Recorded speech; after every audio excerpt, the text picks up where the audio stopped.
ఈరోజు పత్రికా సమావేశానికి ఇచ్చేటటువంటి పత్రికా సోదరులందరికీ నా హృదయపూర్వక నమస్కారం తెలియజేస్తా ఉన్నాను.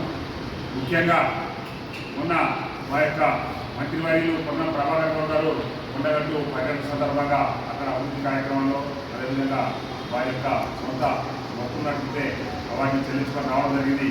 అందులో భాగంగా ఈరోజు రాణి ఉత్తమారెడ్డి ఏదైతే బీజేపీ అధికార ప్రతినిధి ఉన్నారో వారు కొన్ని అవాకు చవాకు మాటలు మాట్లాడడం జరిగింది. నేను వారికి మరొకసారి హెచ్చరిస్తా ఉన్నా. ఈరోజు కొండగట్టు కాడ కోనేరు కూడా ఉన్న ప్రభాకర్ గౌడ్ గారు, అదేవిధంగా అక్కడ హైదరాబాద్లో కూడా ఉన్న ప్రభాకర్ గారు వారి సొంత నిధులని మెట్లను కూడా నిర్మించడం జరిగింది.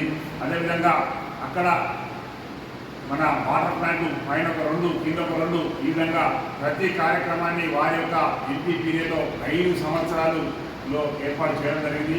అదేవిధంగా ఈరోజు కరీంనగర్కు ట్రైన్ వచ్చిందంటే కూడా ఆ రోజు కాంగ్రెస్ గవర్నమెంట్ యొక్క పుణ్యమే. అదేవిధంగా పొన్నం ప్రభాకర్ గౌడ్ గారు ఈ యొక్క రైల్వే స్టేషన్ను మాడిఫికేషన్ చేసి మనకు తిరుపతికి ట్రైన్ ప్రెసిడెంట్స్, అదేవిధంగా షిరిడీకి ట్రైన్ ప్రెసిడెంట్స్, ఇంకా కేంద్ర విద్యాలయాలు ఇంకా చెప్పుకుంటా పోతుంటే పొన్నం ప్రభాకర్ దాదాపు ఒక 25-30 కార్యక్రమాలు వాళ్ళు చేపట్టడం జరిగింది. బీజేపీ ఏం చేసిందంటే ₹1 పని కూడా ఈరోజు బండి సంజయ్ చేయలేదు. అదేవిధంగా రైల్వే వంతెనకు ఇక్కడ తిరుమల కొబ్బరికాయ కొట్టినే కానీ అది ఇంకా నత్తనడకన నడుస్తూ ఉన్నది. అది ఏ రోజు కంప్లీట్ అయితే కూడా తెలంగాణ సందర్భాన్ని తెలియజేస్తా ఉన్నాను. ఈరోజు బండి సంజయ్ గారు 12,000 కోట్ల రూపాయలు కరీంనగర్ ఖర్చు చేసినట్టు. అదేవిధంగా ఈ యొక్క కరీంనగర్ జిల్లా నుంచి దాదాపు ట్యాక్స్ రూపంగా ఒక 45,000 కోట్ల రూపాయలు ఈరోజు కేంద్రానికి కట్టడం జరిగిన సందర్భంగా తెలియజేస్తా ఉన్నాను. 45,000 కోట్లు ఖర్చు పెడితే ఆఫ్టర్ ఒక 12,000 కోట్లు తెచ్చినట్టున్నావు. దానికి ఇప్పటి వరకు కూడా శ్వేతపత్రం వేయాలని కూడా ఈ సందర్భంగా తెలియజేస్తాను. ఏదో పుస్తకం ముద్రించినగా వారు ఏంటంటే అభివృద్ధి కార్యక్రమం నుంచి నేను ఈరోజు రాణి రుద్రమ్మ గారిని అడుగుతా ఉన్నా.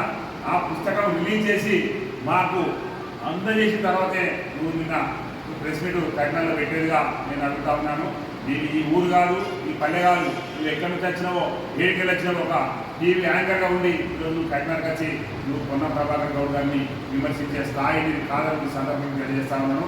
ఆయన 1985లో రాజకీయాలు స్టార్ట్ చేసి 87లో ఎన్ఎస్సీ అధ్యక్షుడిగా ఇంతింతాయి వడ్డింతాయి తానింతాయి నవ్వమీది అన్నట్టు ఈరోజు ఒక పార్లమెంట్ మెంబర్గా ఈరోజు తెలంగాణను సాధించిన వ్యక్తులలో మొదటి వ్యక్తి కాబట్టి ఈరోజు తెలంగాణ వచ్చింది. ఆ తెలంగాణ వచ్చింది కాబట్టి ఈరోజు తెలంగాణ అధికార ప్రతినిధిగా వ్యవహరిస్తున్నాను. ఈ సందర్భంగా నేను మీకు తెలియజేస్తా ఉన్నాను. అదేవిధంగా ఏ విషయంలో తీసుకున్నా కానీ మీరు పొన్నం ప్రభాకర్ గౌడ్ గారి యొక్క ఓటికి సమానం కాదని కూడా ఈ సందర్భంగా నేను హెచ్చరిస్తా ఉన్నాను. ఇంకొకసారి వారి మీద మీరేమైనా మాట్లాడదలుచుకుంటే ఈ కరీంనగర్ జిల్లాకు వచ్చినట్టయితే మరి ఒకసారి మిమ్మల్ని వెంటబడి తరపుదాను ఈ సందర్భంగా తెలియజేస్తా ఉన్నాను. ఒక మహిళా సోదరుని అని నీకు గౌరవిస్తామే తప్ప నువ్వు ఇంతకాకుండా బీజేపీలో చేరి ఈ తెలంగాణ అధికార ప్రతినిధి వచ్చిందే. ఎంతోమంది బీజేపీ కార్యకర్తలు 1980 నుంచి పనిచేసిన కూడా చాలామంది ఇప్పటివరకు కూడా బండి సంజయ్ గారు ఏ పదవి చేయడానికి కూడా ఈ సందర్భంగా తెలియజేస్తా ఉన్నాను.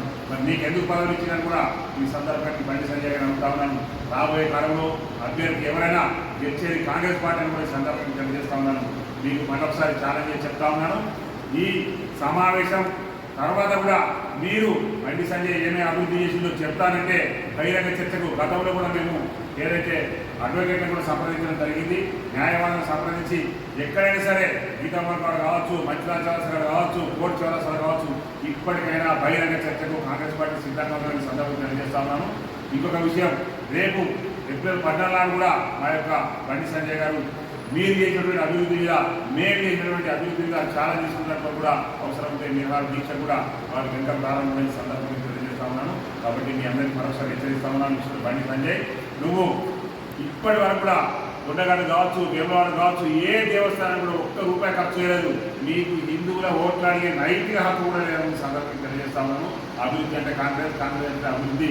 దయచేసి కరీంనగర్ జిల్లా ప్రజలు, పార్లమెంట్ ప్రజలందరూ గుర్తించి రాబోయే కాలంలో ఖచ్చితంగా కాంగ్రెస్ పార్టీకి ఓటేసి కాంగ్రెస్ పార్టీ అధికారులు తీసుకొస్తారని సందర్భంగా తెలియజేస్తామని. ఇంకొక విషయం ఏంటంటే ఈరోజు ఉత్తరప్రదేశ్ తీసుకోవచ్చు, బీహార్ తీసుకోవచ్చు, ఎక్కడ చూసినా మోడీ గారి యొక్క చేరిష్మా అనేది పోయింది. ఎందుకంటే అక్కడ ఉన్నటువంటి అన్ని సామాజిక వర్గాలు ఇంక్లూడింగ్ దళిత సోదరులు కూడా